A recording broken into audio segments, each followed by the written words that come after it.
बहुत दूसरी बात पता चली कि आदिवासी क्षेत्रों में हनुमान के लॉकेट बहुत बांटे जा रहे हैं और हनुमान को बहुत लोकप्रिय बनाया जा रहा है।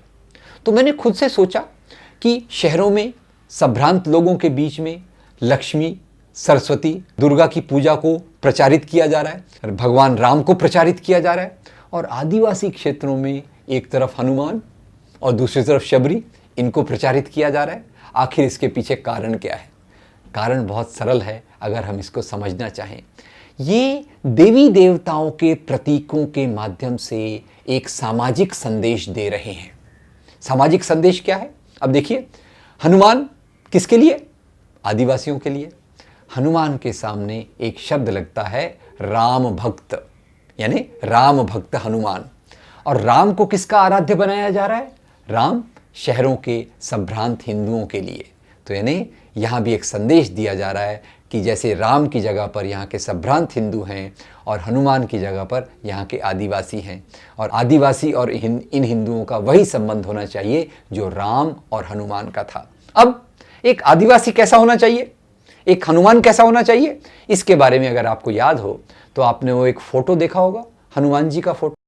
हनुमान जी उड़ रहे हैं, पर हनुमान जी के हाथ में क्या है? हनुमान जी एक पर्वत लेकर उड़ रहे हैं।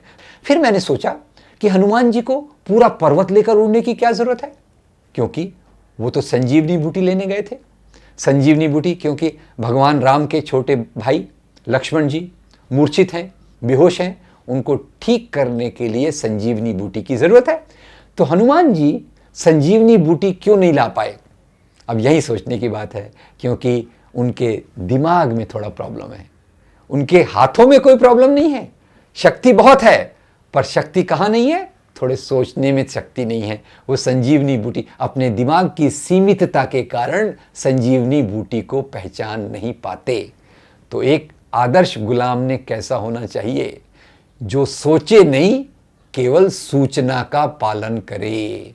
और इसी आधार पे हनुमान को ज़्यादा प्रचारित किया जा रहा है। और फिर आदिवासियों की आराध्य शबरी क्यों होना चाहिए? लक्ष्मी, सरस्वती और दुर्गा क्यों नहीं? क्योंकि ये तीनों देवियां जो हैं ये संभ्रांत लोगों के लिए हैं। और शबरी माँ जो एक कमज़ोर गरीब स्त्री है, जिसके शरीर पे न तो अन्न दिखाई देता है न ज़्यादा कपड़े दिखाई देते हैं, उसे आदिवासियों के आराध्य के रूप में प्रस्तुत करने के पीछे भी एक प्रकार की राजनीति है कि आदिवासियों, तुम अपनी सीमा के अंदर रहो, ज्ञान प्राप्त मत करो, संपत्ति प्राप्त मत करो। अगर तुम उस रास्ते पर जाओगे, हम तुम्हें चैन से जीने नहीं देंगे, क्योंकि तुम्हारी जगह हमने निश्चित की है, और वो है कुछ लोगों की गुलामी करने के लिए। कई मित्र ऐसा सोचते हैं कई बार कि ईसाई विरोधी हिंसा 1987 के बाद ही क्यों चालू हुई। उसमें मैं 2-3 कारणों को सोचता हूँ। पहले तो ये कि आदिवासी क्षेत्रों में कुछ आदिवासियों के बीच में शिक्षा के कारण एक सामाजिक प्रक्रिया शुरू हुई। ये सामाजिक प्रक्रिया उनकी बेहतरी की थी, उनकी बराबरी की ओर जाने की प्रगति की थी। दूसरी ओर इन्हीं क्षेत्रों से आदिवासियों ने अपने जल, जंगल, जमीन की मांगों को रखना चालू किया। दूसरा ये सोचा गया कि 1980 के दशक में जो पहले बड़े दंगे हुए, ये दंगे दलितों के खिलाफ हुए, ये दंगे कमज़ोर लोगों के खिलाफ हुए। 1980 के दशक के मध्य में सोचा गया कि आदिवासियों का एक बहुत बड़ा एरिया है, और अगर हम इनके वोटों को प्राप्त कर लें, इनको अगर हम सोशल इंजीनियरिंग अगर करके इनको अगर हम अपना चेला, अपना मानने वाले बना लेंगे, तो एक तरफ से तो इस एरिया में हमको वोट मिलेंगे, और दूसरी तरफ से हम इनको अपने हस्तक के रूप में इस्तेमाल करके दूसरे लोगों के खिलाफ हिंसा के लिए प्रवृत्त करेंगे। ये बात गुजरात के दंगों में देखने के लिए आई। गुजरात के दंगों में जहाँ संभ्रांत लोग, विश्व हिंदू परिषद वाले, बजरंग दल के नेता, बीजेपी के नेता अपने घरों में बैठे थे, उसी समय उन्होंने ऐसी प्रक्रियाएं शुरू की जिससे वहाँ के दलित और आदिवासियों के माध्यम से उन्होंने हिंसा करवाई। इससे ज़्यादा चालाकी और ख़तरनाक चाल और कोई नहीं हो सकती। जहाँ तक आरएसएस का सवाल है, इसकी नीति काफ़ी स्पष्ट है। 1960 से जबलपुर से जब दंगे शुरू हुए तो उसी समय इन्होंने नारा दिया था, पहले कसाई फिर ईसाई। तो पहले हम मुसलमानों के खिलाफ हिंसा करेंगे और धीरे धीरे ईसाइयों को उसमें जोड़ लेंगे। ये जो भारत में प्रक्रिया चल रही है, इसके बहुत सारे साम्य जर्मनी में हमें दिखाई देंगे। जर्मनी में जिस प्रकार से लोकतंत्र को खत्म किया गया, पहले एक को निशाना बनाया गया फिर दूसरे को निशाना बनाया गया, उसी प्रकार से भारत में भी पहले एक को निशाना बनाया गया, आज दूसरे को निशाना बनाया जा रहा है। जर्मनी और भारत में एक फर्क है, फर्क स्पीड का है, फर्क गति का है। और ये बात जावेद अख्तर साहब ने एक बहुत महत्वपूर्ण अंदाज में कही। उन्होंने कहा, अगर हम जर्मनी में कल्पना करें तो आप एक कल्पना कीजिए एक मेंढक की। एक मेंढक को अगर आप लेकर उबलते हुए पानी में डाल दें तो मेंढक उस उबलते हुए पानी में मर तो जाएगा, तुरंत मर जाएगा, पर उससे बाहर निकलने की कोशिश में वो सफल भी हो सकता है।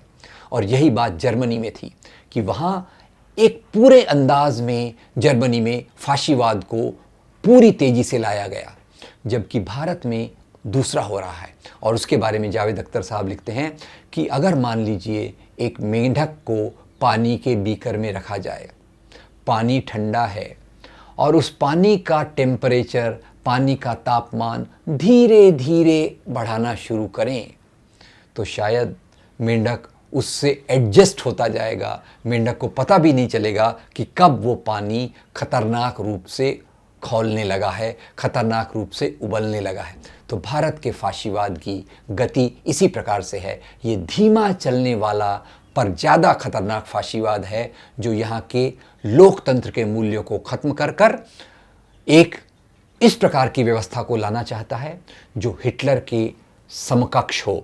और इसमें उसने पहले मुसलमानों को अपना निशाना बनाया और आज वो ईसाइयों को निशाना बना रहा है। इसके बाद ये जो निशाना बनाएंगे वो यहाँ के लोकतंत्र में मानने वाले लोगों का, लोकतंत्र में विश्वास करने वाले लोगों का इसमें इस प्रकार से निशाना बनाया जाएगा। ये जो मैं कह रहा हूँ ये गलत है, क्योंकि ऑलरेडी उनको भी निशाना बनाया जा रहा है। और जो कोई मानव अधिकार के कार्यकर्ता अब अल्पसंख्यकों के अधिकार के बारे में बात करते हैं, उन पर भी उंगली उठने की प्रक्रिया की शुरुआत हो चुकी है। भारत की इस प्रक्रिया को अगर हमें देखना हो तो मुझे पैस्टर मार्टिन निमोलर की वो कविता याद आती है जो उन्होंने अपने मरने के पहले लिखी। पैस्टर मार्टिन निमोलर जर्मनी में रहते थे। उन्हीं की आंखों के सामने वहाँ के यहूदियों का कत्लेआम हुआ, कम्युनिस्टों को मारा गया, ट्रेड यूनियनिस्टों को मारा गया, पर पैस्टर मार्टिन निमोलर ने अपनी आवाज़ नहीं उठाई। जब पैस्टर मार्टिन निमोलर को मारने आए तो उन्होंने अपनी पीड़ा को अभिव्यक्ति करने के लिए एक कविता लिखी जो भारत के संदर्भ में भी पूरी तौर से लागू होती है। पैस्टर मार्टिन निमोलर लिखते हैं, पहले वो यहूदियों के लिए आए, मैं खामोश रहा क्योंकि मैं यहूदी नहीं था। फिर उन्होंने कम्युनिस्टों को मारा, मैं फिर खामोश रहा क्योंकि मैं कम्युनिस्ट नहीं था। फिर उनका हमला ट्रेड यूनियनिस्टों पर हुआ, मैं फिर खामोश रहा। और अंत में जब वो मुझे मारने आए, मुझे बचाने वाला समाज में कोई नहीं बचा।